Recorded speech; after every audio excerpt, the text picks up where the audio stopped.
సర్వేల ప్రభావం ఎంతవరకు ఉంటుంది రాజకీయ పార్టీల మీద? ఇప్పుడు ఇదే చర్చ అయితే నడుస్తుంది. ఎందుకంటే ఈ మధ్యకాలంలో సర్వేలు, ఎందుకంటే మొన్నటి వరకు ఎన్నికల నోటిఫికేషన్ రాకముందు వరకు టైమ్స్ నౌ కానీ, టైమ్స్ ఆఫ్ ఇండియా ఇలా కొన్ని సర్వేలు అయితే చేశాయి. ఇప్పుడు తాజాగా మరికొన్ని సంస్థలు సర్వేలు చేస్తున్నాయి.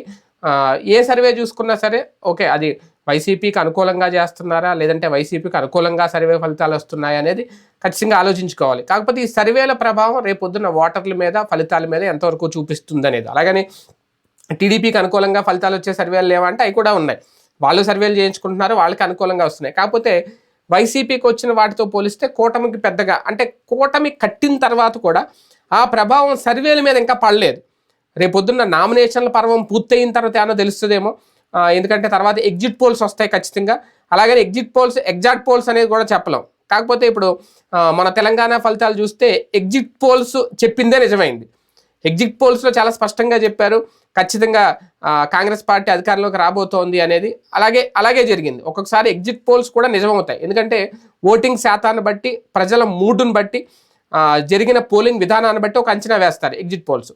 అలాగే గ్రౌండ్ లెవెల్ ఉన్న పరిస్థితుల్లో ప్రజలు కోరుకున్న మార్పు ఇవన్నీ కూడా. ఆంధ్రప్రదేశ్లో కూడా ప్రస్తుతం ఓవరాల్గా ఏ సర్వే చెప్పినా 120, 127 స్థానాలు, అంటే 100 పైగా స్థానాలు, 130 లోపు స్థానాలు ఖచ్చితంగా వైసీపీ మళ్ళీ దక్కించుకోబోతోంది అనేది ప్రతి సర్వే చెబుతోంది.